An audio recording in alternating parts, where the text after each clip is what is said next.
And welcome back to the Boundary Corner podcast, along with my partners, Brian Siegler, Jonathan Talley, and Shelton Moss. I'm Curtis Wilson, and Boundary Corner podcast is a part of the College Huddle Network. And this episode is brought to you by Dr. Jeremy Counts, the Lord himself from Blacksburg on the Rocks, down at Counts Family Pharmacy, your friendly neighborhood pharmacy, 301 South Main Street, Blacksburg, Virginia. I got a little bit more to say tonight, so give me just a second, fellas.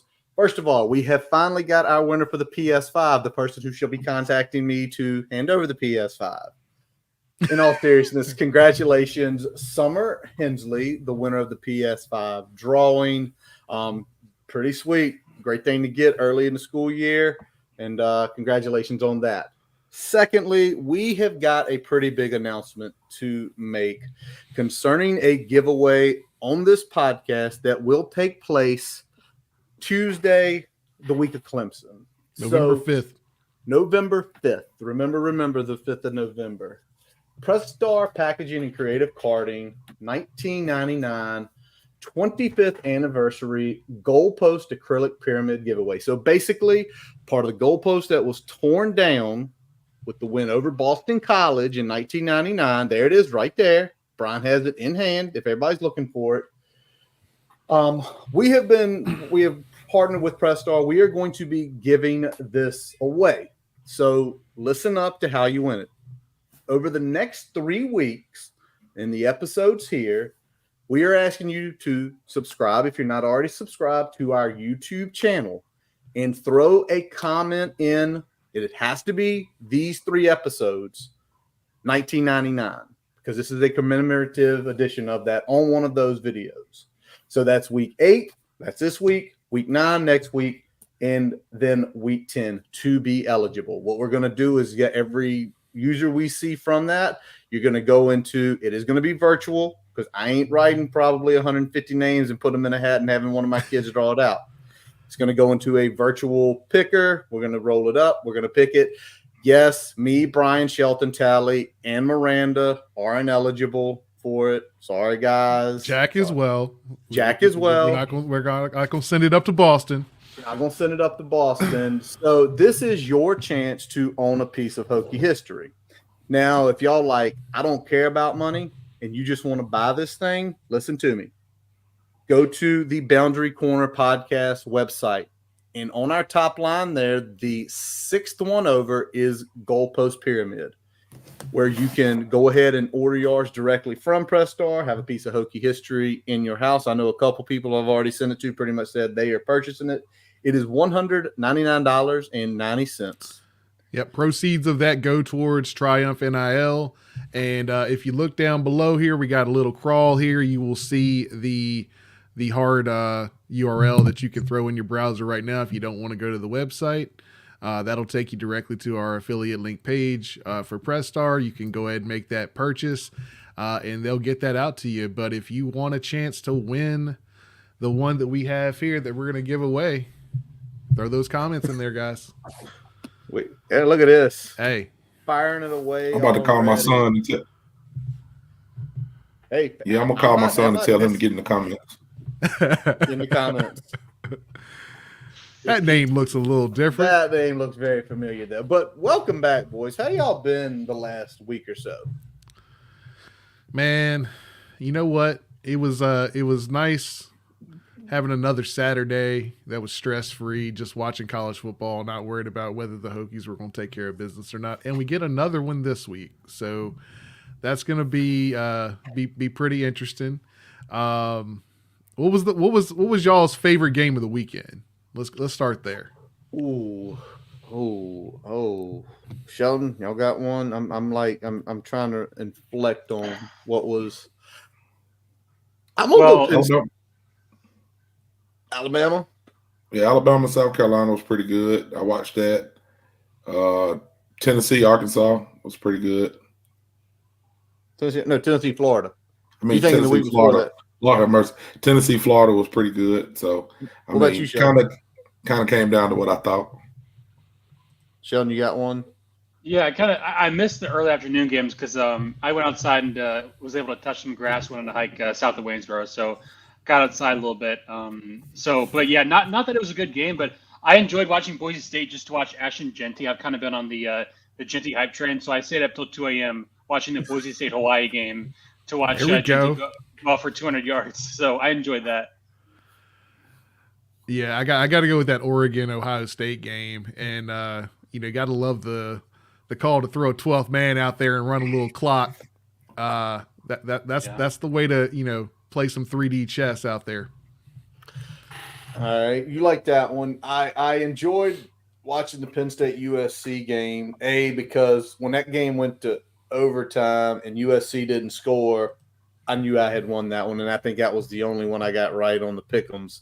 Not sure. We just lost Tally. I don't know where he went, but we'll get back to him in just a second here. But mine, LSU Ole Miss lived up. LSU Ole Miss lived up. Saturday Night Death Valley, Jason's pick. Went to overtime. Lane Kiffin loses another one. And now basically they're just about out of it. They're just about out of the playoffs unless everything breaks perfectly. We've been talking about everybody said the playoffs going to not make the regular season fun. Well, to me, it's making it better because right now, Ole Miss is not out, but Ole Miss cannot lose again. Ole Miss cannot lose again. I heard him pop back in. There he is. Tally. He's loading. Tally, my buddy Phil sent me a message saying we got to get Tally some Starlink internet. He's waking up. I don't think it worked. I don't think it matters, man. You don't think it matters? It works fine until I get on here and then it starts acting crazy. No. Somebody is pushing a little button or something. They don't want me to talk. They don't want you to talk. Oh man. UVA fans, man. They mess a man in there. There you go. Gotta get on them. All right. Well, it is Tell the Truth Tuesday, and unfortunately, Shelton. Well, not unfortunately. It's fortunately Shelton. Could not join us last week. He was taking care of some business. So Shelton's got a few little things that he wants to share with us. We're going to call it Shelton's Corner in Tell the Truth Tuesday. If y'all haven't, go keyplay.com. Shelton wrote a hell of an article last week concerning a lot of the stuff he wanted to bring up tonight. But Shelton, we're going to give you the floor, man. Yeah, so I talked about this in my article for the Key Play this week. Like you mentioned, if you want to go check that out, and become a member too, if you want to subscribe. But so first off, I think we've seen Kyron Drones develop a lot as a passer this year. He started off pretty rough, but since then he's improved a lot since that game against Marshall. You look at the overall PFF numbers, pretty kind to him. 24th overall, highest rated quarterback in the country, Kyron Drones. 41st passing. Now, to me, that's a big deal because that's a 60-spot improvement from where he was last year. He was not particularly efficient as a passer last year, and certainly the advanced metrics weren't kind to him there. But the graders have liked him this year. And so what I want to do is figure out why. So a few things. First of all, Kyron's turnover-worthy play percentage is down a little bit from last year, so he's making good decisions with the football. He has been pressured a lot. He's top 10 in most times pressured as a percentage of dropbacks. But he has 11 throwaways, which is a third most, I believe, in the country. So he has a really good ability to avoid the disaster plays, get rid of the ball when he needs to, and he's done a good job of minimizing the number of sacks relative to the times he's been pressured. So that's been a huge help for this offense in terms of avoiding those big negative plays. The other thing is with Kyron, in terms of intermediate throws, so I talked about this a lot. He grades out over 90 on PFF on intermediate throws. Remember, that's 10 to 19 yards down the field. So why is that a big deal? Well, basically, intermediate throws are the result of post-snap decisions. So you have to go through your progressions, diagnose the coverage, in contrast to deep balls and throws that are behind the line of scrimmage, which are typically, they're not always the result of a pre-snap decision. Those are usually predetermined. So the fact that he's improved a lot on those intermediate throws, I think, is a really, really good sign. And then we saw against Stanford, he was more comfortable standing in the pocket, moving around the pocket, manipulating the pocket with his feet, and just having the confidence to scan the field and stand tall and make good throws. And I think that's a sign of really impressive maturation there. So good job for Kyron there. The other thing is I talked about pressure rate. Tech has done a great job of getting to the quarterback this year. Their D-line this year, as a team, they rank second in sack rate, 12%, seventh in pressure rate, and 21 total sacks as a team, which is, I believe, second most among FBS teams against FBS opponents.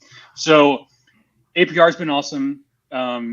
Peebles has been awesome. even Wilfred Panay, I think has shown a lot of growth on the D-line spot. So, and I could go through all the numbers you want to, but really, long story short, the D-line has done a great job making life hell for opposing quarterbacks, and I think it's gonna sustain itself throughout the course of this season. So I did have some other notes on Bajal Toon, but I'm gonna get to that a little bit later when we kind of progress through, give some awards. But that's kind of what I talked about. Basically, Kyron, a ton of growth we've seen this year, and then Saxberg, man, it's back. Saxberg is back. I love Saxberg being back, and when we can lead from that pressuring the quarterback standpoint, that makes the whole back end work a whole lot better, makes their job easier, and makes the the defensive chance of forcing turnovers go up significantly. Anytime you can rush the quarterback, make them go faster through their reads, make them get rid of the ball when they're not ready, that's only a good thing in terms of turnovers. So the more we can keep that up, the better. And seeing everybody eat a little bit. Obviously, you got APR number 5 in the country in sacks, but then everybody else is doing their part as well, and having really no weakness across that defensive line, I think, has really been a big thing for us this year, because it's kept that pressure even when you do kind of shade your protection towards APR's way. Yep. The bigger thing about the intermediate passing thing, I think, is what just kind of jumps out at me when you were talking about it, Shelton, is because that's your 3 to 5s, because that's someone is just about there and he's making the right reads.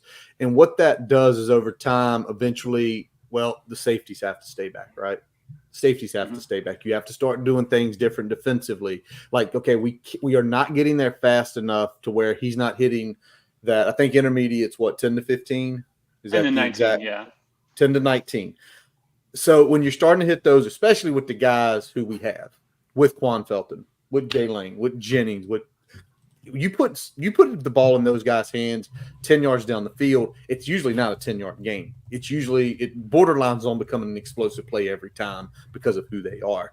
And for Kyron, that is a great maturation process. And it's really good because of what I like hearing about that is it wasn't the best first 3 games. He had a little rough start to this season, but up here, it's never stopped churning. Mentally, he has not quit. Mentally, you're seeing him get stronger and stronger, and that's a great thing to see. Yeah, and just to put a bow on that, I saw Steven mention in the chat they're doing without blitzing. I agree. I haven't seen a ton of blitzes. I saw maybe one safety or linebacker blitz against Stanford, but they've done a good job getting on with 4. And I think, obviously the rushing stats have been not great. That's probably the one weak spot of the defense, being able to stop the run. But we saw some pretty good run fits against Stanford. It was better, not perfect, but better. And I think for me, if this defense can fit the run at a decent clip, that's what's going to take this defense from like an average defense to a really good defense. Because they've already gotten the pressure. They've got the corners. Safeties are getting better. They just got to be able to stop the run. Yeah, a lot of that rushing yardage has been kind of on those, third down situations. Some of that has been on, quarterback scrambles. Obviously, we watched what Diego Pavia did in the Vanderbilt game with just consistently getting those third downs on like 8 or 10 yard gains. And I think that's really been kind of our Achilles heel is just the inability to sometimes get off the field on those money downs. With a quarterback scramble or with one of those plays that you're just kind of not necessarily expecting and get burned and dinged a little bit there with.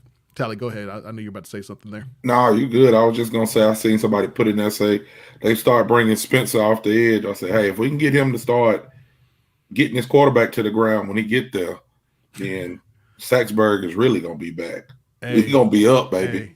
I mean, they said it today when they were talking in the presser. It's like, we're really up there in terms of sacks, and we could be a whole lot better than we are. Right. If we finished a couple of those where we were home, a couple of those in against the Miami game. Mm-hmm. I mean, that and alone, Stanford. If you finish a couple of those, and you probably don't have to come down to a Hail Mary there at the end. So, nope. It's definitely back, and like I said, if you do a couple more things, clean up a little bit of technique there, you might even be even better. Yeah, definitely. 100%. And again, it was Pride that mentioned it. Like, not only would we be leading the country, we would be well ahead of people in the country if you took those finished sacks. We'd probably be up 5 to 6, and we've missed a lot. So Kevin, what's happening tonight? And again, I'm gonna keep putting this up. If y'all ain't seen it, $19.99. Head to YouTube, hit that to subscribe button, drop a $19.99 on a video on YouTube there. One of this week, next week, or the next week. Anything Yes, before, sir. we will not accept. All right. So real quick, we wanted to do some midseason awards, and we're gonna start with the MVP. And I don't think anybody else is gonna detest this. Our MVP is Basil Tootin. Yep. Any disagreements? Nope. The only case you could make against him is APR. That's you could. That's the only other case I think you could make. But yeah, I mean, Tootin has done everything that you could want from a running back position and more. All right, Sheldon, you said you were holding it. What do you got on Tootin? Yeah, he was my MVP too, and I talked about this in the piece. Yards per carry, he's only 86. I think this is sometimes where you got to kind of watch the film and sort of put your thinking goggles on. He's obviously doing everything he's doing behind a fairly limited O-line, and there's a few ways we can look at that. He's forced 33 missed tackles this year, which is 14th most in the country. He ranks top 20 in elusiveness on PFF, which basically grades how well you run independent of blocking. And he's top 10 in breakaway yards, so 15 plus carries. So I think on the occasions that he's gone to the second level, he's been extremely explosive. And one stat also that I found is that in terms of yards before contact, Tech ranks 108th on average, yards per rush before contact. After contact, they're 12th. So that's a pretty massive gap. And I think what it shows is that if this O-line was able to open up more holes for them on a more consistent basis, this would be a crazy, crazy good run game. So I think Tootin is just tremendously talented. Certainly one of the more dynamic backs in recent Tech history. I know there've been so many good ones, and certainly before my time, so I can't comment there. But he's definitely up there.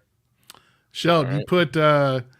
You put Tootin behind that 2020 offensive line.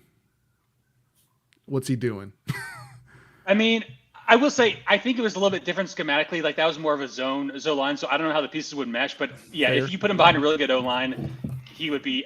He'd be putting up Lee Suggs numbers. Like it would be crazy. Yeah, I mean, look at him. When you talked about the second level, you talked about after that first missed tackle. He does remind me a lot of Herbert in the way he finishes runs after that first broken tackle, or once he gets to that lane on the outside. Like he runs hard, but he does have that breakaway where, he's not the fastest 40-wise, but he knows the angles to take and he gets where he needs to be. 100%. All right, well, let's move on because we got to move on. We got a lot of stuff to cover tonight. And I got a feeling this is going to probably vary, but I'm going to kick it to Tally first. Tally, all the players, who in your opinion is the most improved player on the Tech team up to this point? Most improved player. I don't know, man. I probably would have to go with Wilfred Panay. He has come in and done a great job on the defensive line. We've got some people who we expected to do some good stuff coming into this season. APR, Peebles, even Fuga and Panay was just kind of a guy that was there, but he's actually came in and made a difference. Somebody put Woodson in there. I would have said Woodson, but I think Woodson is more of a breakout kind of player than a improved player because Woodson, we didn't get to see a whole bunch of him last year. But I expect Woodson to be a really good player, but he's more of a breakout player than a improved player to me. So I'm going to go with Panay, just kind of help him with that defensive line. Brian Siegler. Mose Phillips. And to me, it's close between him and Panay, especially if you look at the defensive side. And I think I go with Mose just because we needed it, especially once Stroman went down.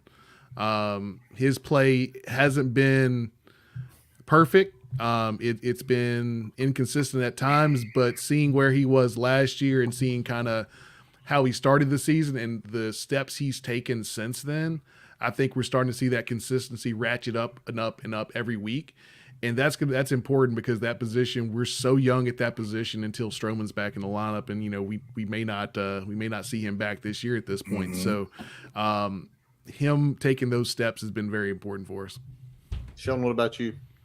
I went with Mose as well. I think he's improved tremendously. Even just watching the tape, but looking at the numbers too, his PFF grade is up by 14 points. His coverage grade, when targeted, is down like crazy. So I think he's been a really stabilizing presence in the secondary. Nice. And I'm going to go with this. Me and James in the chat here are agreeing. I think Xavier Chaplin, he is becoming the anchor on that left side.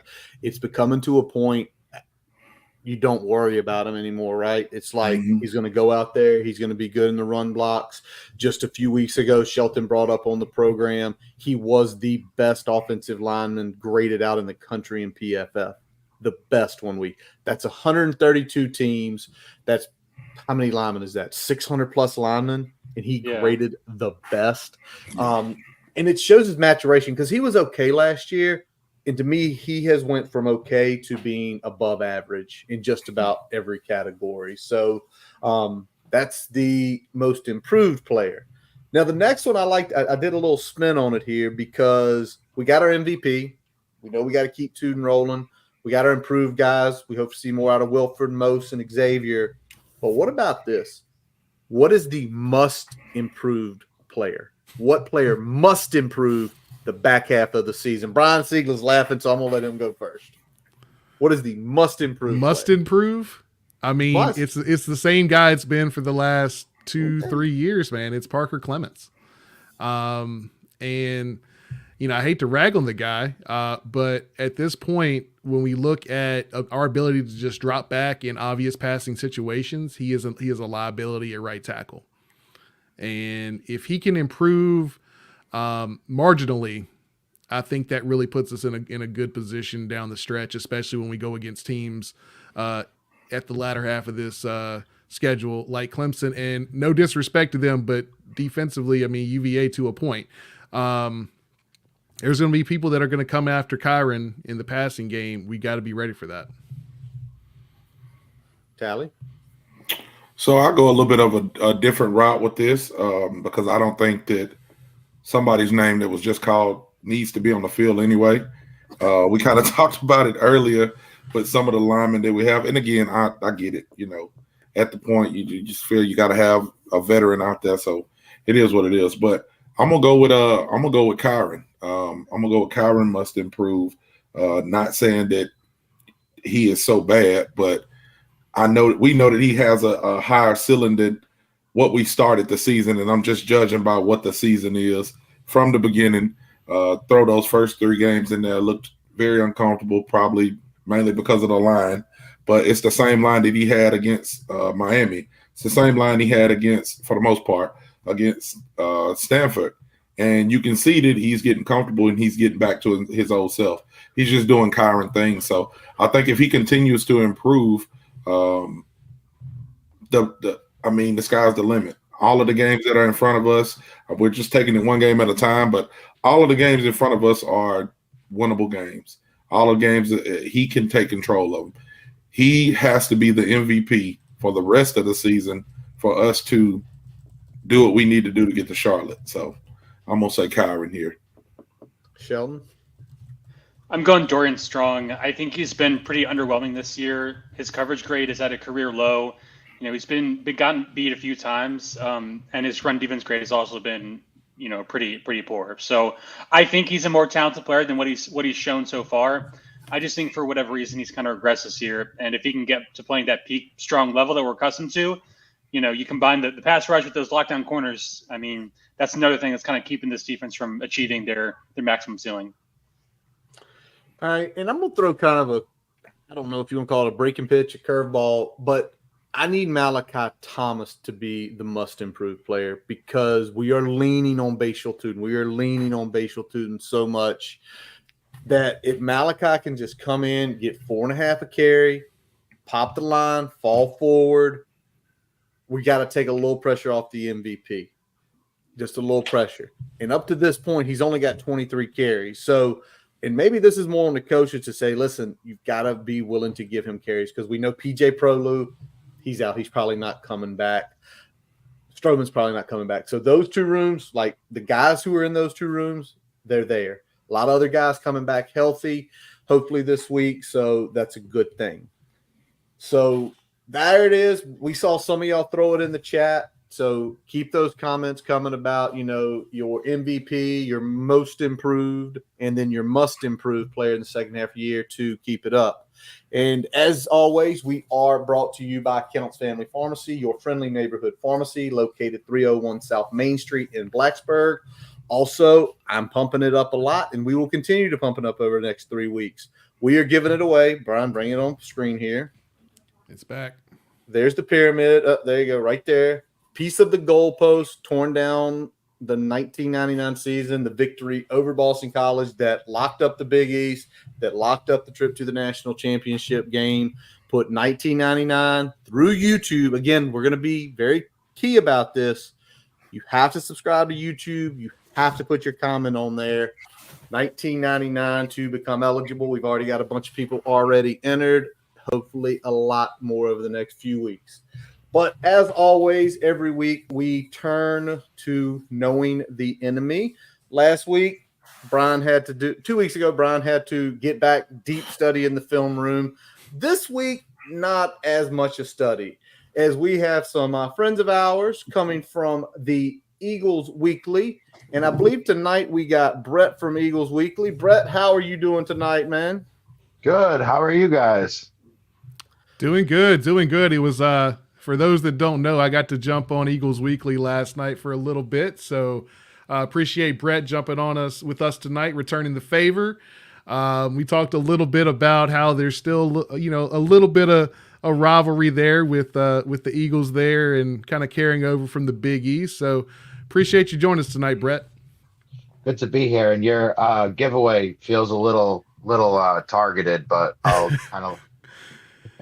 It just so the company shipped it to us. It got here a couple days ago. I was like, well, we play BC. It's from BC. We got to start it off. We got to kick it off this way. So no shade directly at you, but None whatsoever. It's all timing. Now the alumni who run this thing, they are alumni of Tech, so they might have been personally targeting to get that on this week because they do watch us on Tuesday nights, and they knew what we were going to be talking about here. But no shade intentionally, we should say. No, that was a fun. I remember I was a kid watching that season too. It was a good season for you guys. So.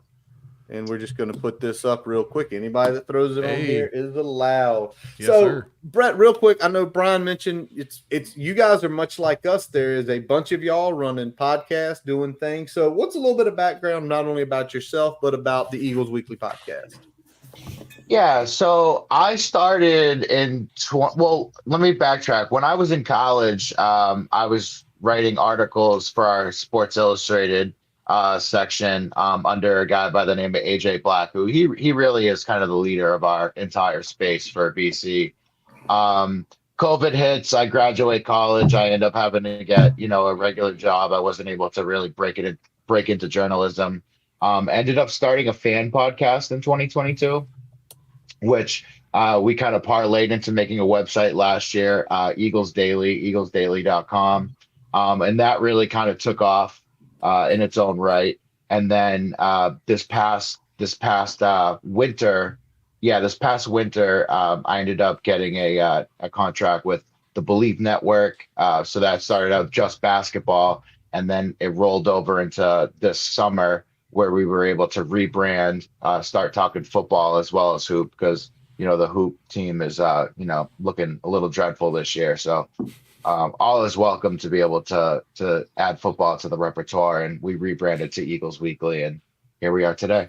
Nice. So real quick, the ACC poll came out today. We're picked 14th. Where's BC picked? Did you catch that? 18. Wait a minute. All right. Isn't there only 8? Oh, Yikes. Hey, Curtis, I was going to say something about that. I'm sorry. No. I'm glad you did. I was going to wait because we got Brett on here, but Brett, just hold tight for me for just a minute.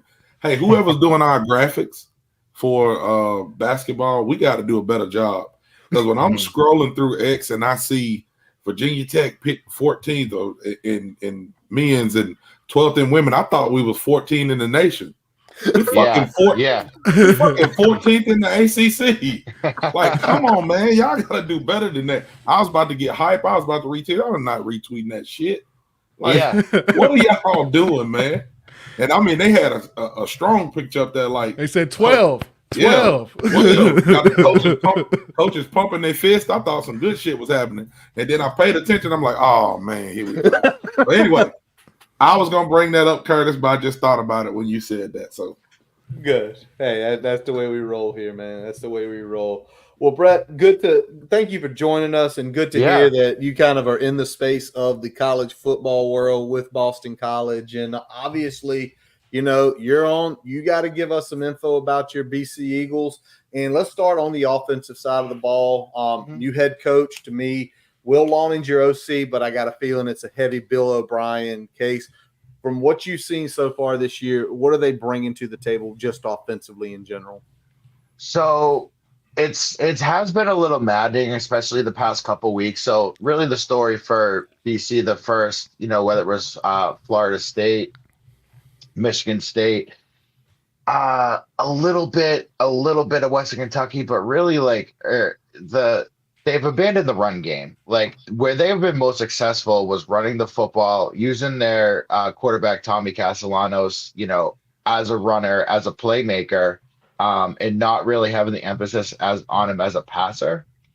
And that's kind of where they've kind of veered away from, specifically last week. I think Tommy threw the ball 25 to 30 times last week, which is, he's a good quarterback, but I would say as a passer, not a great quarterback. Being a gunslinger is not his strong suit. It hasn't been in either season that he's been here.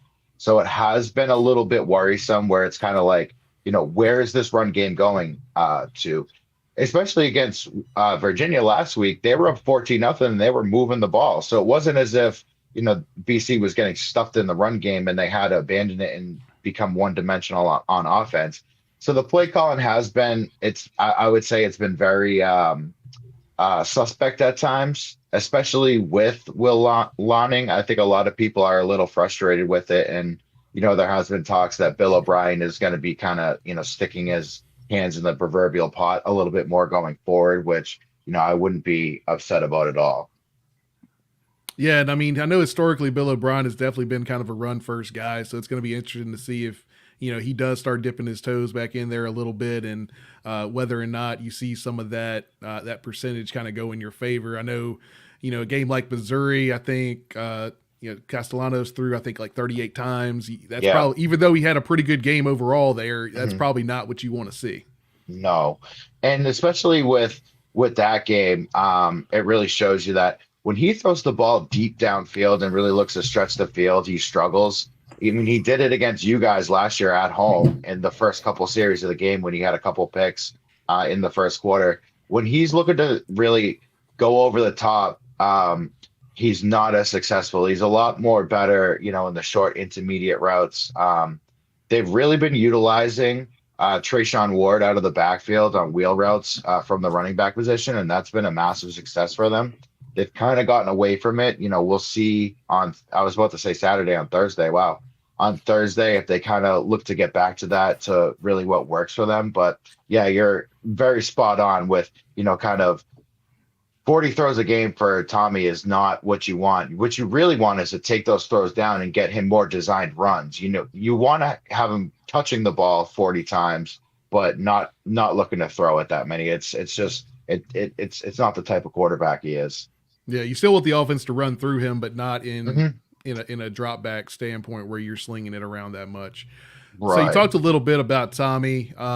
Let's just focus on the run game. Got to run through what he does in the run game well, and you already talked about Trayshawn Ward.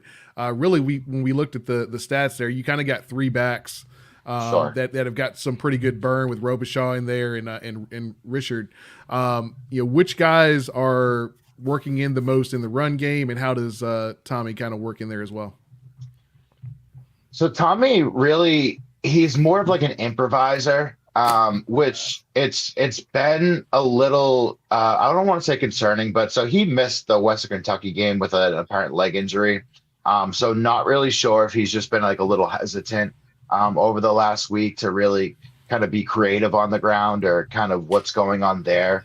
But Robichaud is more of like a bowling ball. And, I know you guys were talking about Bayshall earlier, and, it's tough for me to hear that, especially with how well he's doing, because, obviously we know he was originally committed to us, commits to you guys. We end up with Kai Robichaud instead, which was a fine consolation prize, but he's not Bayshall.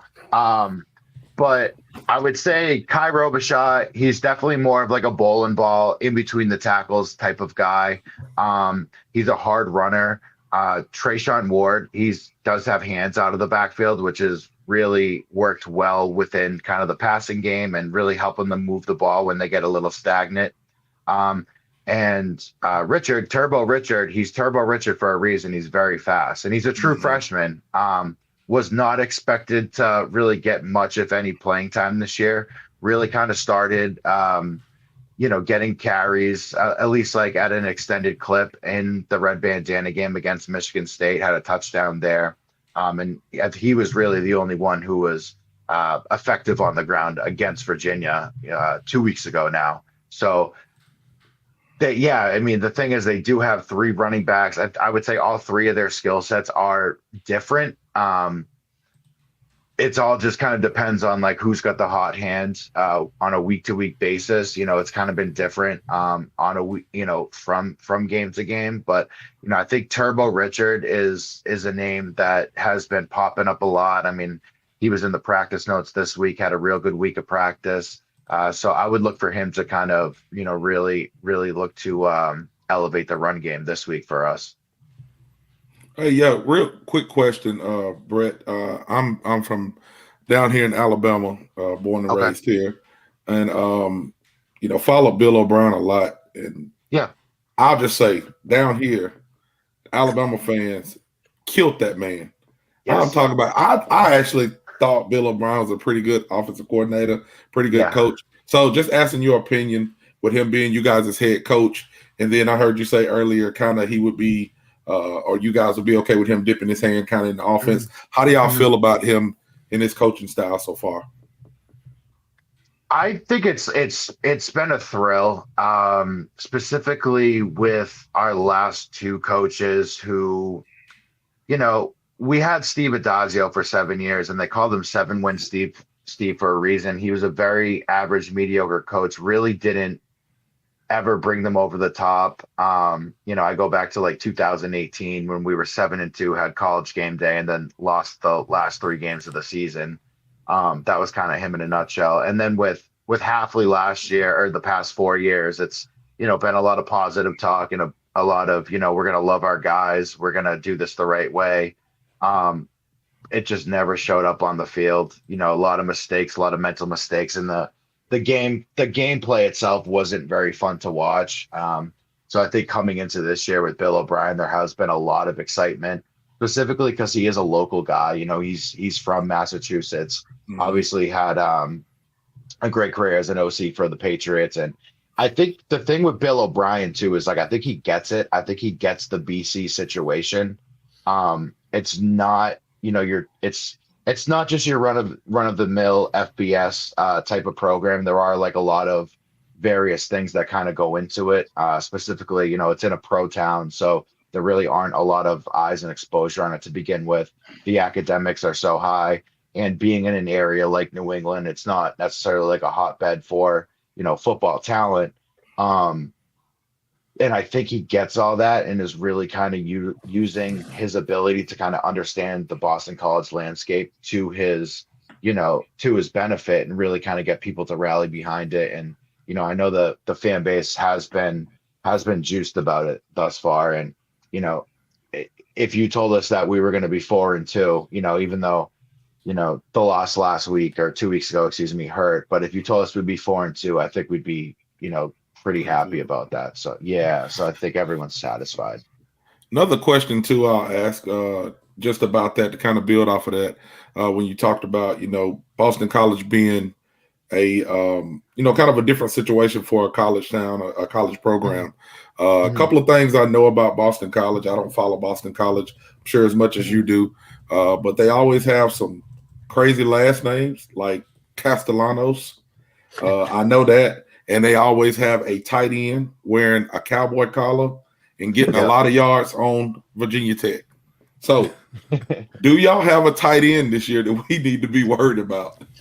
He's usually white. He's usually like Big. 6'7". He's usually big. And he's usually crazy last name, cowboy collar. Do we got to worry about that? You don't Go have ahead. to worry about a white tight end. We have a guy named Morales. It was like a mouthful to get that out. Transfer from he was at UNC last year. And they have been working him into the offense on a week-to-week basis a lot more. And then we also got a guy, Jeremiah Franklin. Both guys they're not high volume guys. I wouldn't expect them to kill you. In the red zone, Morales is, really who comes to play, and no horse collars to speak of. So I don't think you have to. Yeah.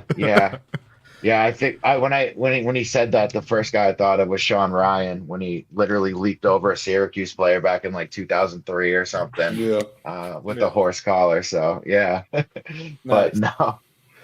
Well, let's flip to this. We're going to stay on the offense for a couple more questions here, and I want to talk about looking through the data, statistics, logs, watching some of your game.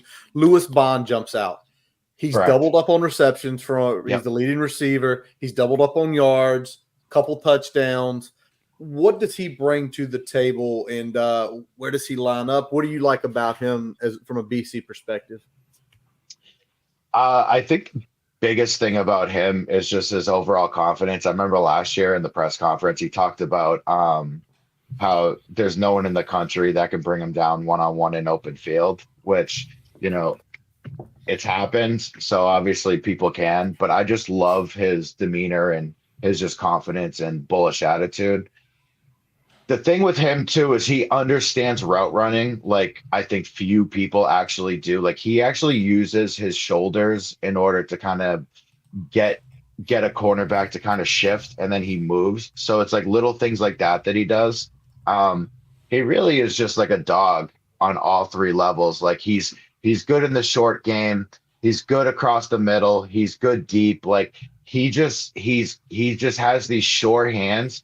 And I think the thing with him, it's not that he's a burner and he's like super fast, but his after the catch ability to get separation on the secondary is remarkable. He did it with a game-winning touchdown against Michigan State a couple weeks ago, and he does it time and time again. But yeah, it's just he's got a finesse to him, but he also has just like a sheer toughness. Like he's not afraid to go up and get the ball or go across the middle and get it. And he's been doing it for 2 years now, and it's Tommy's. It's him and Castellanos. They're roommates, so they have a rapport like any other. So if anyone's gonna get you guys on Thursday, it's absolutely without a doubt gonna be him. Yeah, and when we look at a team like Boston College, Virginia Tech historically, we're one of the teams that's going to argue with you about DBU. You can make the case that Boston College could make an argument for offensive line. Talk a little bit about the offensive line, what they do well, and maybe some things they don't do so well. I think the offensive line is one of the more sound groups in especially like position wise. It all starts right up the front. Drew Kendall, I believe he got snubbed for any sort of ACC accolades last year. I would say he's one of the better, if not a top 3 center in ACC, along with Jude Boudry, who's our left tackle. There's just they have size and mobility, which is something that they had lacked the past couple years, but have really kind of got back to. I think especially like in their recruiting. But yeah, it's something that their running game, as the running game, the offensive line as a cohesive unit has been phenomenal. I think the pass game has been a little bit suspect, which has led to Tommy having to really kind of rush around in the pocket and rush outside the pocket, and it caused, quite a few turnovers in inopportune moments. So I think if Virginia Tech is really going to find a way to, kind of expose the BC offensive line, it's going to be, as when we're passing the ball as opposed to running the ball, because I would say, in the trenches, BC has been phenomenal about being able to get positive net gains from a rushing attack, this year. And it's something that, if they can come together, in the passing game, then it's a strong group. But I would say that's like their one kind of, I don't want to even say weakness, but there is some room for you guys to kind of get through on them. Are you kind of looking at early down success being kind of a big key for that BC offense in general? Yeah, because especially like you look at whether it was the Florida State game, the first half of the Missouri game, the Michigan State game, and the first half of the UVA game, a lot of long drives. We were really, not only controlling the ball, keeping our defense, off the field, but running the ball successfully. That's where BC has been most successful. And that's something that, and you see it when they kind of get away from that and they start passing the ball on early downs, get the incompletions, get the 3 and outs, things like that. But yeah, I mean, if you look at a lot of their touchdown drives in the first half, it's a lot of 8, 10, 12 play drives, and I think that even the opening drive of the UVA game was like 9 or 10 plays in itself. So that's kind of been where they found the most success, is controlling the ball, controlling the clock, eating up time, and kind of methodically moving the ball down the field, specifically through the ground too. All right, duly noted on those. And with that, we'll close up the offensive segment, and we're going to flip over to defense. And our man Shelton has a couple questions and a couple things he wants to talk with you about, Brett, on the D line. Yeah, so Brett, it looks to me like you guys have done a pretty good job of limiting the run game. I think you're 27th in yards per rush allowed and 15th in the country in success rate allowed on defense in terms of stopping the run. Talk about the front seven and why you think they've done a good job of preventing big runs. I mean, so it really starts right in the middle. Cam Horsley and George Rooks as our defensive tackles have just been absolutely phenomenal. George Rooks was a transfer from Michigan last year, and he had his moments, but, it was really taking it like to another level this year and being able to kind of stuff up the middle. And it all comes back to the linchpin of the entire defense, Donovan Azaraku. He was great in 22, was almost non-existent last year. I think he had 3 sacks all season, and I believe all 3 of them came in one game. So really struggled last year. And I think if he doesn't lead the country in sacks, he did at one point, and he has just been absolutely phenomenal for us. So it's just, it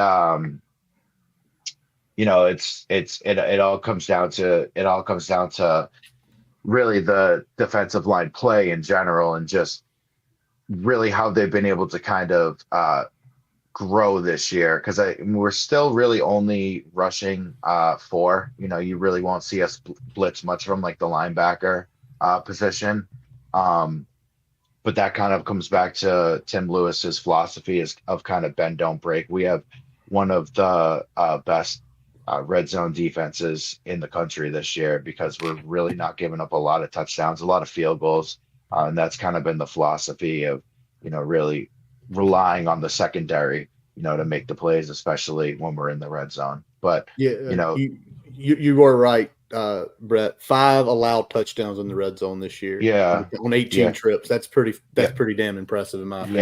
Yeah.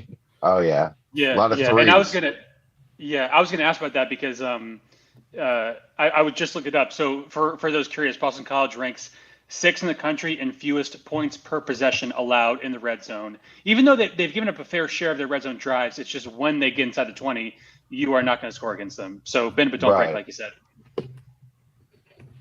Great to hear.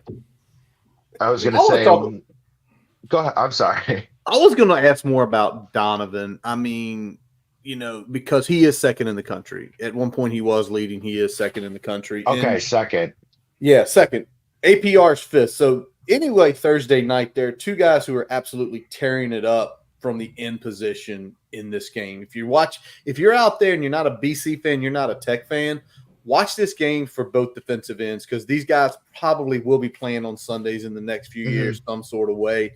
But what I want to ask about Donovan, is there any weakness to his game? Obviously, 9 sacks, that tells you there's a motor there. There's probably some bend. He's probably got some sort of – what are his moves you're going to see from him? He's extremely fast, a little bit undersized. So especially when he goes up against kind of like shiftier type of linemen, you can neutralize him a bit. But the way he is able to kind of use his undersize against like big D tackles is his speed coming off the edge, really just kind of like ripping through people. But yeah, I mean, it's been amazing to watch. There really hasn't been much of like a weakness, at least like you haven't seen it this year yet. Unfortunately, and hopefully that trend for us continues on Thursday, because he has just been an absolute force, even clutch play after clutch play, even against Western Kentucky in the game that we squeaked out, had the amazing forced fumble in order to get us the ball back to score the touchdown to beat them. So it's just, it really all starts with him, and that's where our success comes from. And he's very fast. Like you watch him from a defensive end position and you notice the speed. Can you please tell him not to embarrass number 70 on our tape? That's all I have to say. Hey, we had to say it. I mean, I'll throw a DM in. That's right. Yeah. Put in a good word for us. Line up on the other side. Yeah, 65. 65 is your man. Yeah. And looking at that, I mean, it looks like, at least from a offensive line versus defensive line perspective in the passing game, it's kind of strong on weak. We got both defensive lines that can really get after the passer, and some offensive lines, at least from a pass pro perspective, with some question marks. So I think that's probably going to be one of the things we want to watch heading into Thursday. One thing that concerns me, especially from like a defensive standpoint, is our top cornerback, Amari Jackson's out for the season. I believe he tore his ACL. So, that's a tough hit for us. And he's been so locked down all freaking season for us. So, we'll see. And, hopefully you guys don't expose the replacement too badly.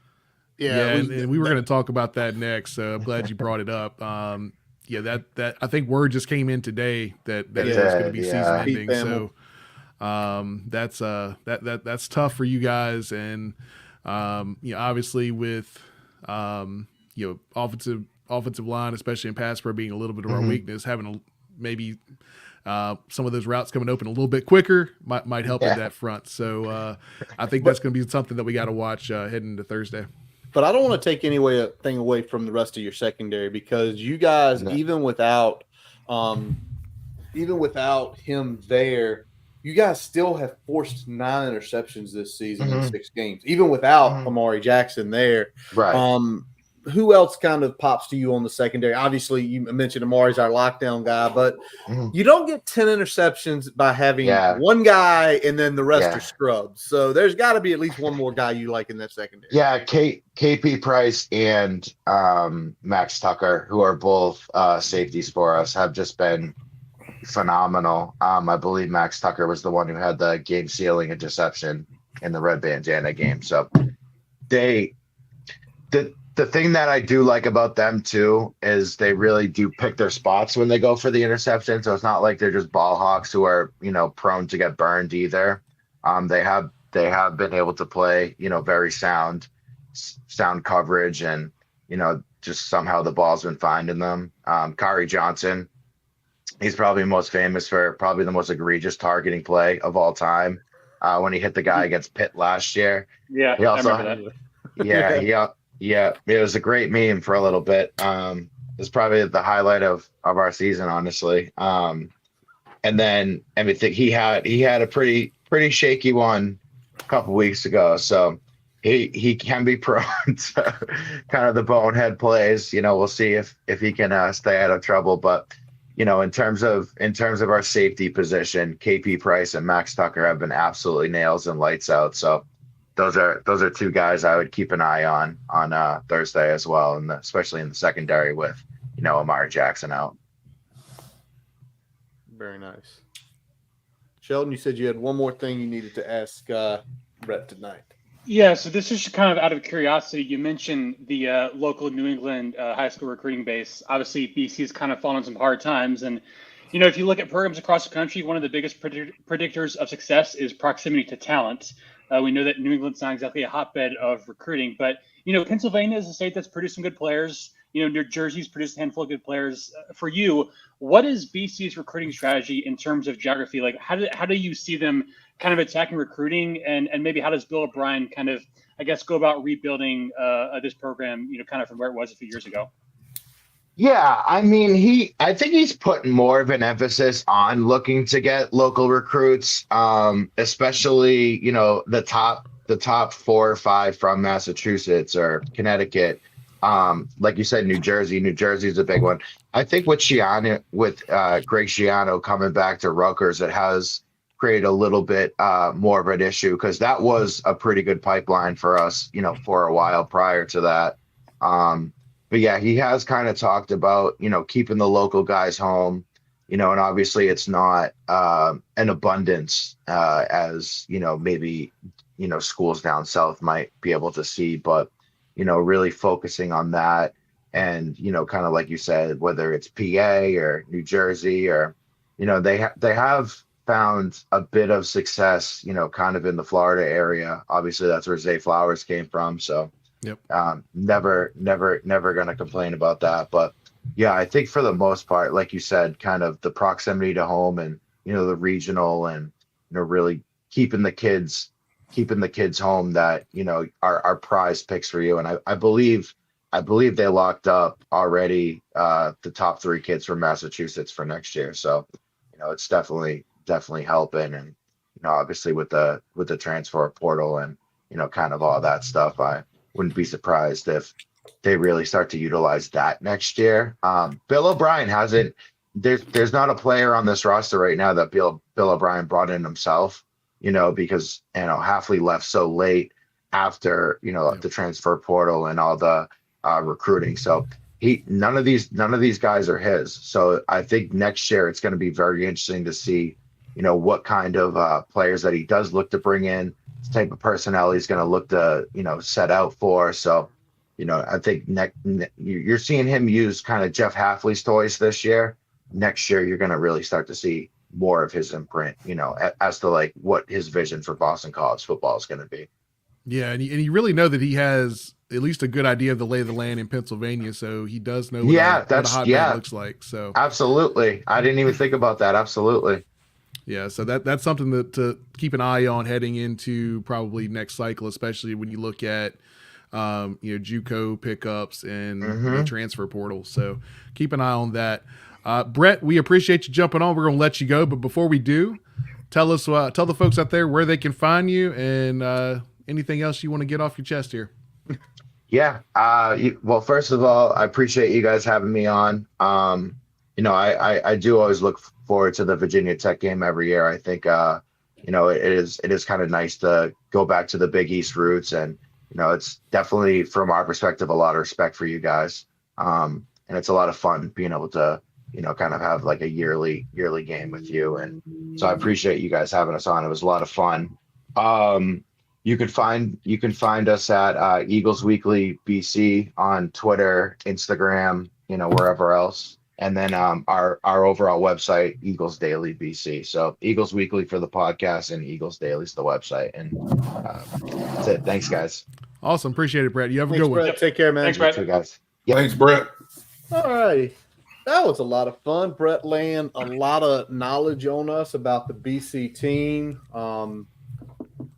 It's always good to have other podcasts here because it's also great to know it's like 4 guys who are BC fans who are doing the same things we're doing, running a website, doing a podcast.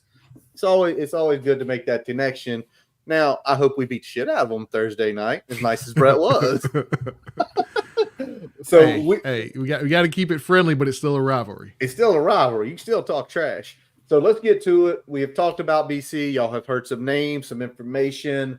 Let's now get to the Hokie keys, and we're going to start with Jonathan Talley. Talley, what is going to be the key to victory on Thursday night? Key to victory on Thursday night is going to be stop the opposing team's quarterback's legs.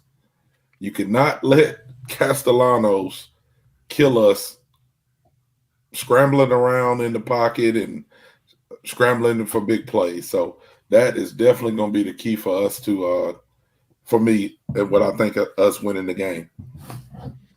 All righty. Till we get Castellanos' legs. Castellanos, if y'all don't recall, 1,000-yard rusher last year. Not as much this year, but obviously banged up with an ankle injury. So just because those stats don't look great this year, it's in that boy. It's in Tommy Castellano. I like him calling him Tommy, by the way. Yeah. I just love him saying that. Sheldon Moss, key to Thursday night. Rekindle that Thursday night magic. So I'm gonna recite some stats, you guys here, if you guys are ready. Let's go. So since 1992, I think that was when Thursday Night Football first started as regular program. I could be wrong, but I believe that is the case. Virginia Tech, all-time, 24 wins on Thursday Night Football in the regular season. That is tied for the most of the time with Utah. Now, Utah has played a few cream puffs. Virginia Tech has traditionally played some pretty solid opponents on Thursday night. So if you just look at FBS teams, the Hokies have 19 wins against on Thursday night, which is most all-time. They've also played 36 games, second only to Georgia Tech. And win percentage-wise, they're ranked 7th among teams with at least 20 games played on Thursday night. Obviously, this was a staple of the program back in the Beamer days to use it for recruiting to enhance the visibility of the program. And he was in his bag back in the day. Tech won 11 straight Thursday night games from 1998 to 2005. Although they are just 1-3 in their last 4. So trying to turn that around a little bit. They did beat Syracuse last year, first Thursday night win since 2016. So it's been a staple of the program for decades. I think Tech, needs to kind of reclaim it as their own. Obviously, with the NFL playing on Thursday nights, it's kind of lost some magic that had back in the old days. But I still think this is a big opportunity for Tech to kind of showcase themselves on the national stage and say, hey, this is our night. So go get that win. Yep. To that point, Syracuse game last year with an opposing NFL game, it went like 1.6 million viewers, which that's nothing to sneeze at on a Thursday opposing versus the NFL. And yeah, I think you're right. Embrace it, bring it back. It's still a national spotlight. I'm sure everybody that is in the chat, watching live wherever you are, there it's an opportunity still for the school. Sports Center is going to be live on campus. Matt Berry, if y'all haven't seen that, going to be there in the middle of campus Thursday, like 2:30. So if you're a kid out there, Scott, by all means, there's your chance to get on national TV. Brian Siegel, I'm gonna flip to you next. I'm gonna piggyback off Sheldon a little bit here. Virginia Tech made Thursday Night Football what it is, or at least what it was before the NFL kind of stepped in there. So it kind of put Thursday Night Football on the map, and it helped put Virginia Tech on the map in that same token. So to his point, embrace it, reclaim it, love that. My key, though, is going to be get off the field on third down, on money downs. If it's third down, it's fourth down, you're on defense, get the hell off the field. When you have a quarterback that can do things with their legs, that's where Virginia Tech has been killed a lot historically and this season with the inability to get off the field when they get into those good situations where they can do so. So that's going to be the biggest thing for me. Don't let those 3rd and 6, 3rd and 7s turn into first downs. 100%. Before I get to mine, I just gotta. Somebody asking you a question, Tally. Yeah, I seen it. Curtis, we gonna all get into that. You go ahead and you go ahead and give us your key, and then we'll put that back up. All right, we'll pull that back up. All right, so my key, and it's something Tally's been saying the last few weeks, but it's got to be finish. Defensively, sack the quarterback. BC. They are 101st in the country in sacks allowed. They're giving up over 2.5 a game. So clearly there is some issue there, even with Tommy Castellanos having his little wigability. So finish. I want to see Over 5. Over 5 sacks Thursday night. The other one is the offensive side of the ball, and I'm really glad Brett mentioned it. They are one hell of a red zone defense. And somebody put in here about the way they set up. Brian, I think you mentioned something about it earlier this week, just the way their alignments and stuff. Once you get inside the 20, they play very – basically, they'll give you 3 all night. They don't really care. But finish. We finished – it's been 18 drives in the red zone. We finished with 13, which is not half bad. So Thursday night, you get in the red zone, get a touchdown, because I think that is for one reason and one reason only. I think that would break BC mentally. If the first 2 drives you got inside the 20 and punched it in, I think this would be gone from that defense, because that aura of invincibility inside the red zone, it's now gone. Man, they can score on us. Man, this isn't good. We're not a high-flying shootout team. We can't do this. So finish, finish, finish. So before we go to the predictions, now I'll pull it up for you, Tal. Yeah, Josh went and corrected my name too. I don't know why everybody leaves the E out of my name on tele. Josh went and corrected it. So cool.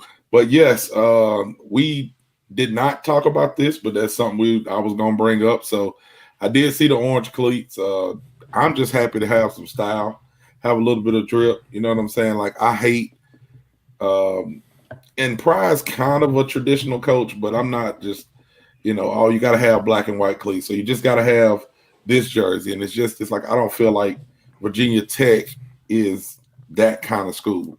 I think it's okay for us to have some pizzazz and have some different alternate stuff, maybe some alternate orange uniforms, I don't know. We're hearing some rumors about some stuff going on Thursday. So I would be interested to see what they come out with. If you watch the presses, I think Kyron was talking about, I think he said something to the fact of, I'm going to be interested to see what our uniforms look like. So that had some people raising their eyebrows, but I like the orange and white cleats that they're practicing in and will play in. So I like to see what the rest of the uniform looks like kind of with that. I have my orange on ready to go. But on another note too, I'll let Curtis and Brian and Shelton talk about how they feel about that and if we go orange. But I want to give a shout out to SWVA again.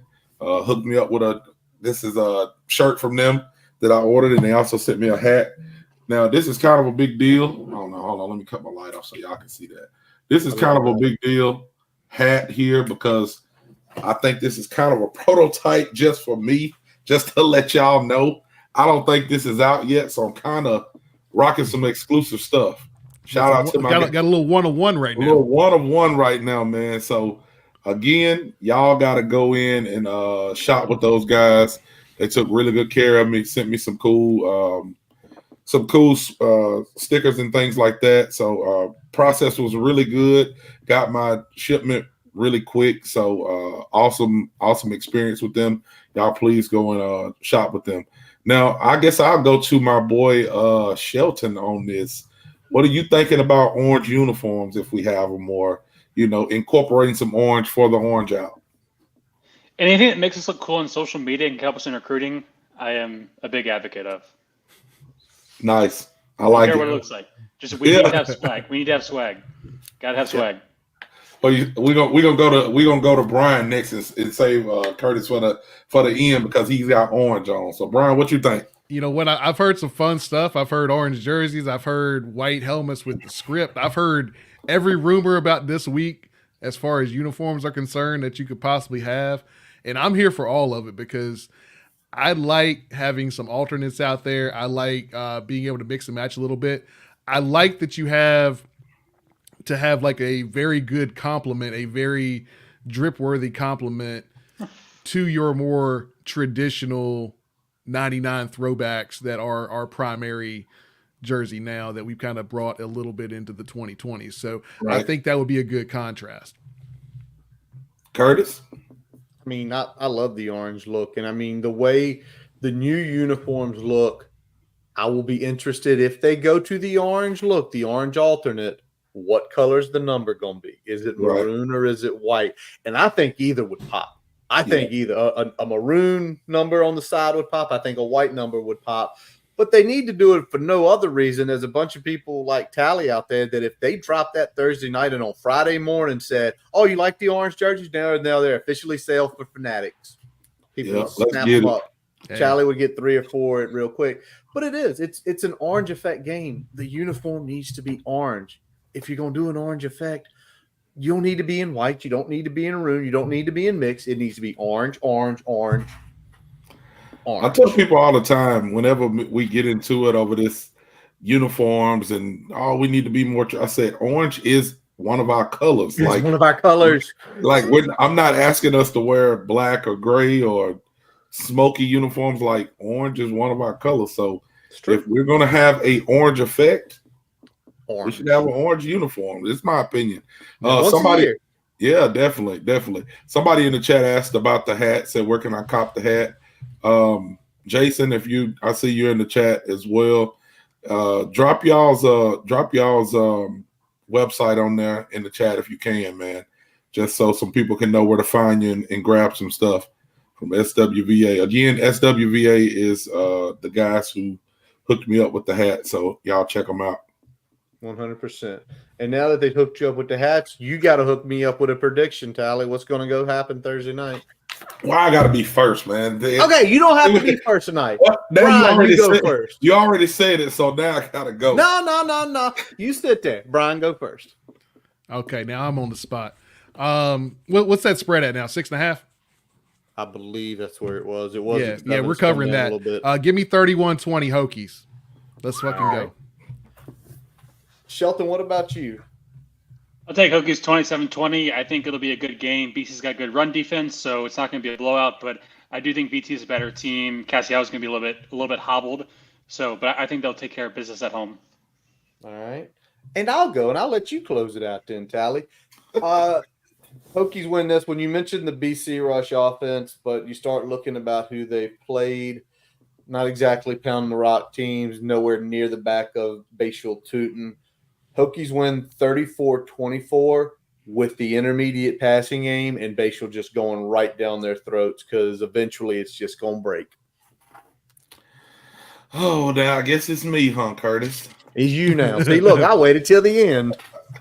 So I got I'm a baseball guy, so I'm real superstitious. Like if you're winning in a certain pair of socks, you don't wash them. You know what I'm saying? You just keep wearing them until you lose. So I've been betting against us, or not betting against us, but I've been predicting against us.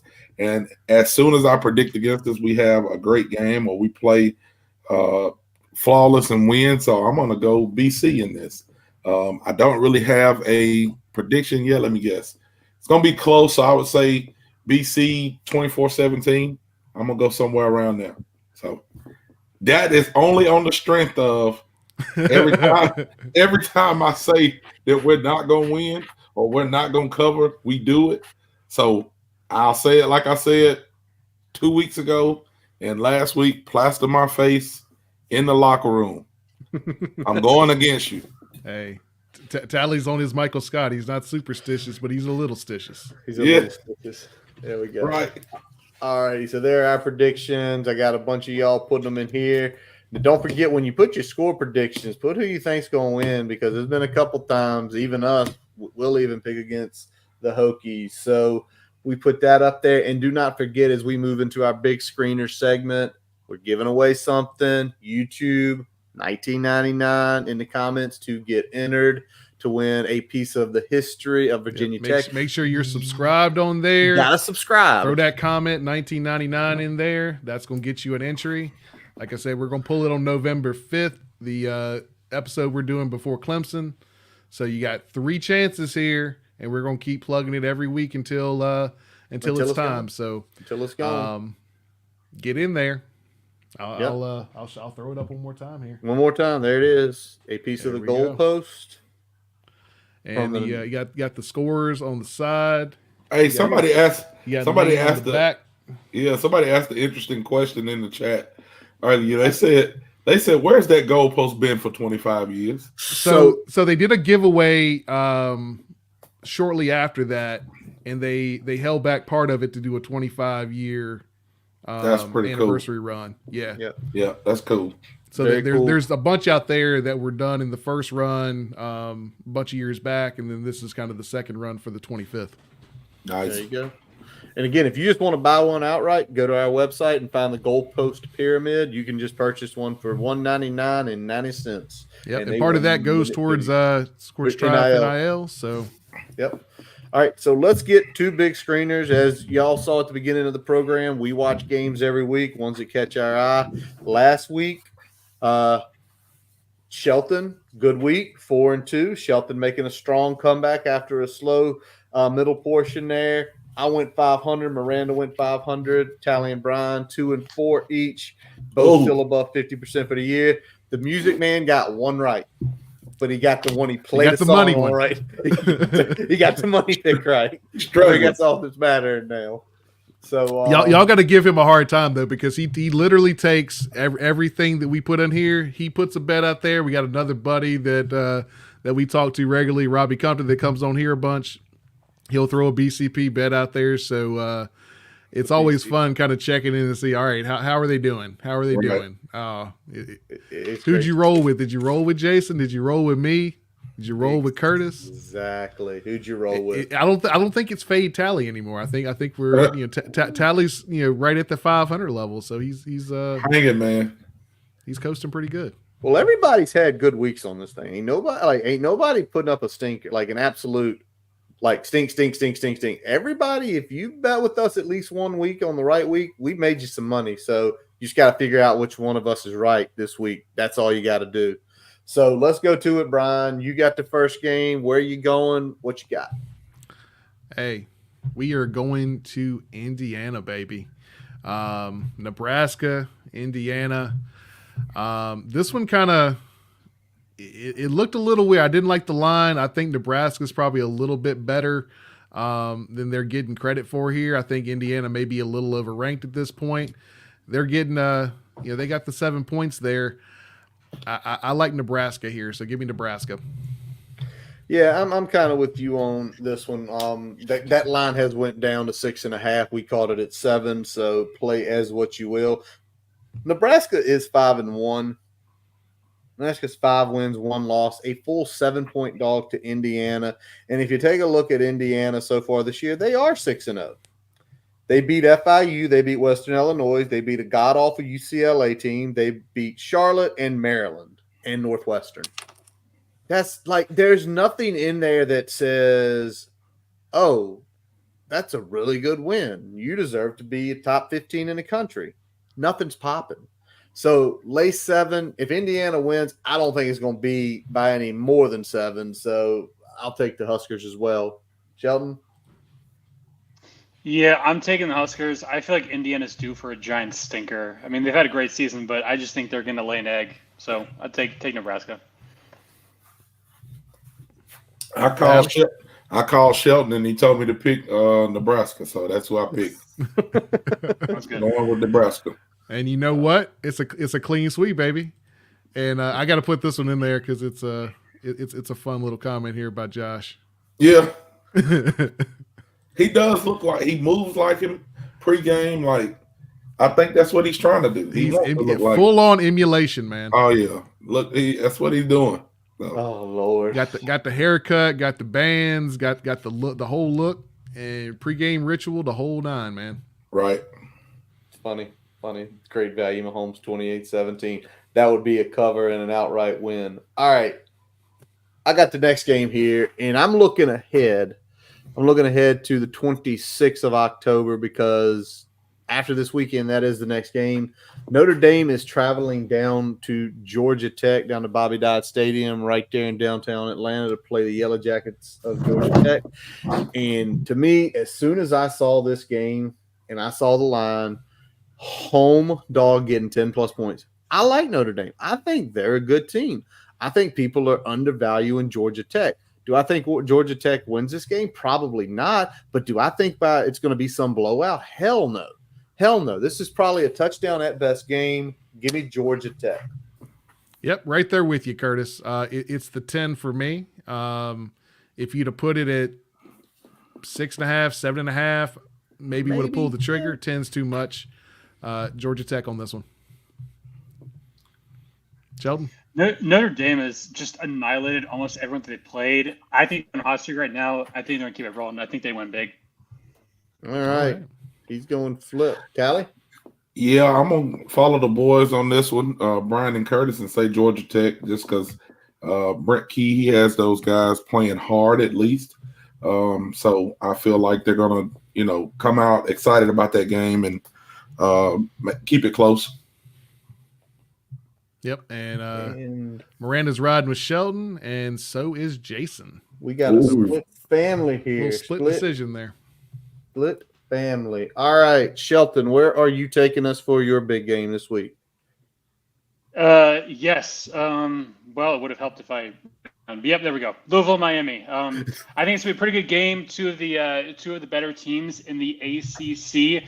As we know, guys, Miami has been playing with I don't know how would you describe it? Some angels on their wings. So I think Louisville's going to take care of business and hand the Canes their first L of the season. All right, Sheldon says that. Brian, you know what? I'm going with the U here.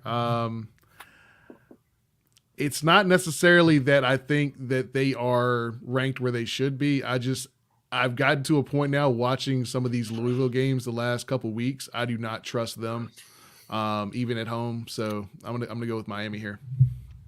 Yeah, I'm with Brian here. Even though I'm taking Louisville, give me 4. I think this is going to be a nail biter of a game. They just beat UVA by 4 last week at home. I think it's a very close call. I think Louisville covers. I think Miami pulls another one out of the hat, and maybe the refs help them. Yeah, I'm gonna go with what a Hokie sideline said. He said, "Miami and the refs." That's what I'm gonna go with. There we go. Lots of fun there. And Miranda and Jason riding with Brian on this one. 4 for the U on that, laying 4 points on the road. Tally, as soon as you made the point last week and this game popped up, I didn't give Tally an option, y'all.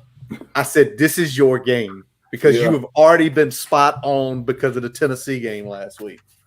Yeah, man. It is, a lot of people talk about the Iron Bowl here because that is such a rivalry game, but I really think Alabama fans and Alabama really hates Tennessee more than Auburn. I don't know if everybody remembers, but Alabama was on probation for a while.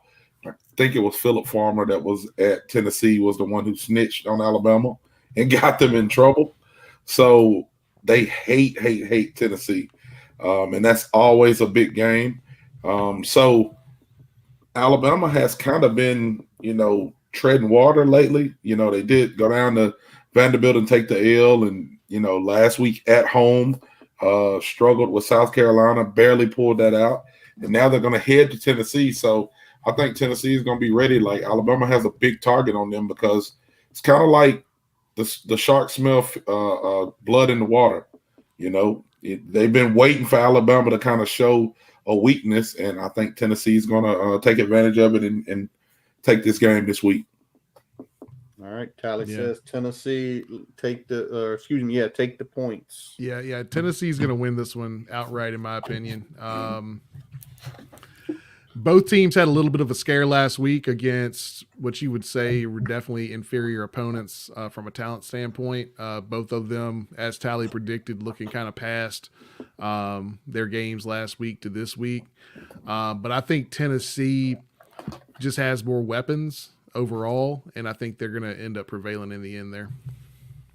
We'll pull the old Lee Corso. Not so fast, my friends. Not so fast. Third Saturday in October. It is a classic. They have not moved this one yet. Goes back talking to my days as a kid. Keith Jackson mentioning that on ABC when I was about 11 years old. I still remember that. But in this case, Tennessee is not right offensively. They were coming out of the gate beating the shit out of people, hanging 60, hanging 50, hanging 70. They have went 25, 14, and they needed overtime to get to 23 against Florida. That offense isn't right. I think Tennessee is going to get stomped. 2 Mm. touchdowns. Alabama wins. I'll lay the 2.5. Everything in my brain is telling me to pick Alabama, and honestly, I'm probably going to regret it. But I took Tennessee just because. Sometimes you got to contrary. Sometimes yourself. you just gotta say, "Hey, brain, No. take a step aside real quick. We're gonna do some business." Exactly. And on the Miranda's backside- riding with you, Curtis, and so is Jason. So another Alrighty. split family here. Split family again. All right. We are going out to Mormon country for the next one. BYU Okie State. This is Miranda's pick. Okie State, I think most people probably expected this game. They would be the 6-0 team, not BYU. BYU laying a full 9 at home. Brian Siegler, what do you think about this one? I do think BYU prevails in this game. I think they are the better team, but that 9 is just a little too rich for my blood. So give me Okie State, baby. See, I'm the exact opposite of you. I seriously think Oklahoma State has completely checked out. They had one of the best running backs coming back, a ninth-year quarterback starter, solid offensive line. I think, Shelton, you mentioned they had probably the most starts on their offensive line of any team in the country this year. Mm-hmm. And they're 3-3. They're pretty much out of the Big 12 race the way everything's shaped up. I think they've checked out. I think BYU is going to put it on. I think BYU wins by at least 9, if not more. I'll lay the points. BYU at home on Friday night at 10:15. Yeah, so first of all, I love BYU. I watched a few of their games. I love everything that they're about. They're a really physical team. Great job by Kalani Sitake. But I don't know. I feel like I'm taking OK State. I feel like they're due for some type of bounce back performance. I don't think they're going to win, but I think they'll do just enough to cover. But man, BYU, probably one of the better, more remarkable stories of the 2024 season. Just how good they've been. Absolutely. Yep. Yeah, I'm gonna take BYU in this one just because I haven't watched much of the game, but I've seen somebody come down on a kickoff and absolutely annihilate somebody on their team. I can't even remember what number he was, but I was like, yeah, if they're hitting people like that, then they're probably gonna win a lot of games. So I'm kind of looking at BYU to run away with this. Like you said, it kind of feel like OK State. I mean, yeah, I feel like OK State is kind of checked out.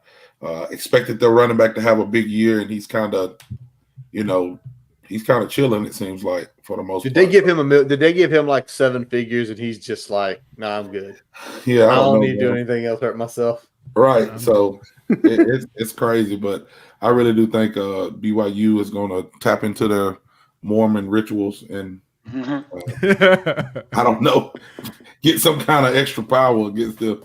Oh, God. All righty. These extra powers come from soaking. What's going on here? There you What go. are we talking about? I don't know. My wife watches the Mormon Wives show. She could probably tell me some of their rituals. I was going to say Curtis know a little bit more about it than we do. I don't watch it. The question is your wife or your wife watching it too and just not telling y'all? Very likely. Possibly. My wife watch a lot of crazy stuff. I don't know, man. All right. She called the game. She's saying take the points, and our music man is also saying take the points. And this actually is really good because the last game is probably one of the big games of the year based on where these two teams are right now. We got Georgia, Texas. That is our music man's play of the week, and here's a little song for you.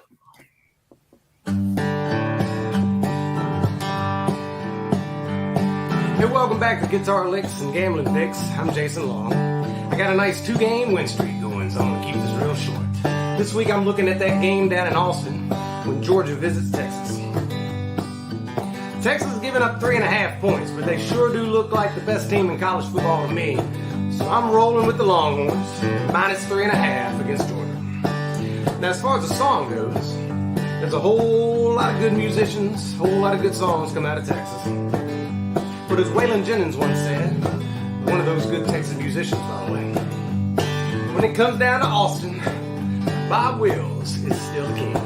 And stay all night, stay a little longer, dance all night, dance a little longer, put on cold load in the corner, don't see why. Stay a little longer, don't see why.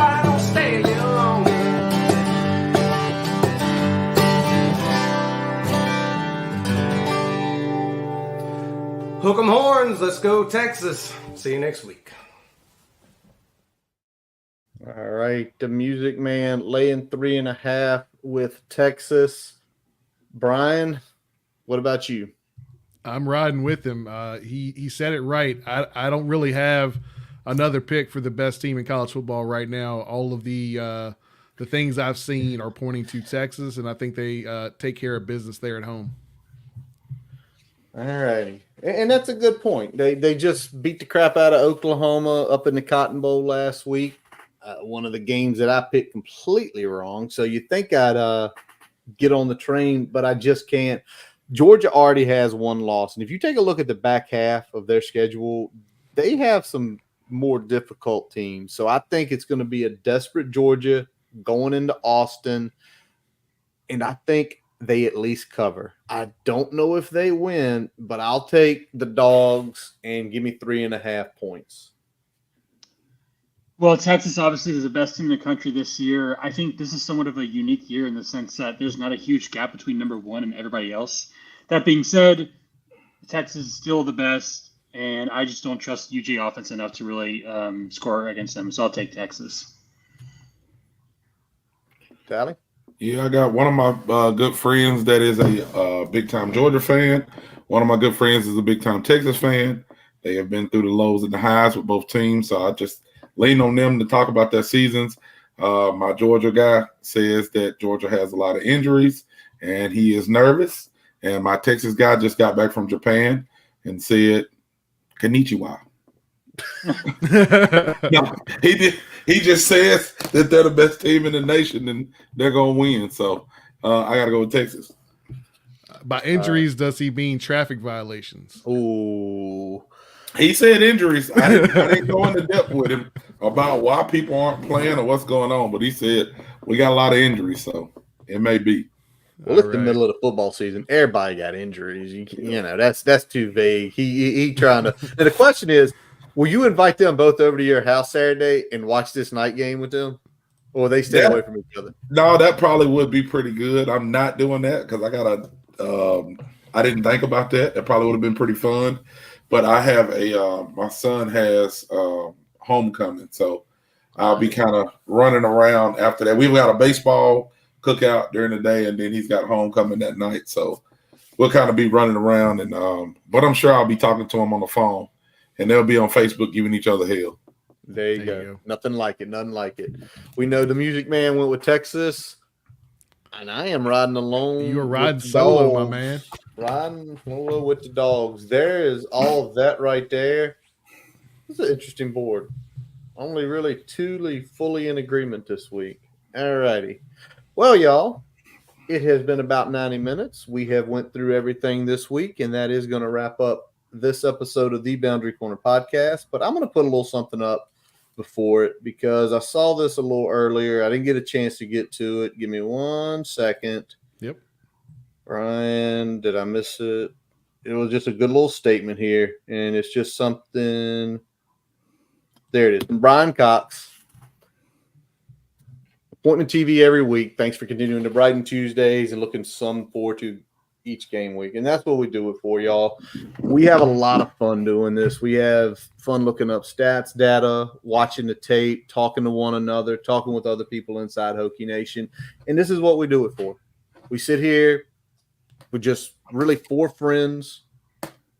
I am proud to call Sheldon my friend. I'm proud to call Tally my friend. We got to meet in person over a year ago. It was a ton of fun. I've known Brian since when we were little boys in middle school. So it's fun. And we appreciate y'all out there. Tally, you mentioned a couple weeks ago that the chat, it's been a lot more people continue to come. We do it a little later at night because you know why we do it about 9 o'clock at night? 3 of us are parents and we completely understand between baseball games, football games, your kids' sports, maybe as an activity. We understand. That's why we start late. Would we like to start at 7:30 and be over by 9? Hell yeah, we would, because then we get in bed at a decent hour. But we do it because we understand not everybody can get in front of a YouTube or a Facebook or a Twitter. So again, we appreciate y'all out there. Thank y'all for watching. And that wraps up this episode of the Boundary Corner podcast, brought to you by Counts Family Pharmacy in Blacksburg. I'm Curtis Wilson. I'm Brian Siegler. Jonathan Talley. Sheldon Moss. We are part of the College Huddle Network. Visit boundarycornerbt.com to listen to all of our episodes. Go there if you want to take a look a little bit more about the goalpost pyramid. There is a link that you can check out if you'd like to purchase one. If you are not interested in purchasing one and want to bring that beautiful one that is currently in Brian's possession, he's going to keep One more time. You need to put it on a pedestal next to you. Hey. In 3 weeks, subscribe to our YouTube channel. Make a comment on any of our episodes. $19.99. Make Jason do a cover of that song, which I've heard him do numerous times. So go there. Don't forget, follow us, Twitter, Facebook, the subsequent, like we said, YouTube. Favorite podcast source. We're on them all. Check them out. Check out Jason, his website, jasonlongmusic.com, where it's going to link you to everything for him. We thank you all for listening and watching out there. And as always, let's go. Hokies.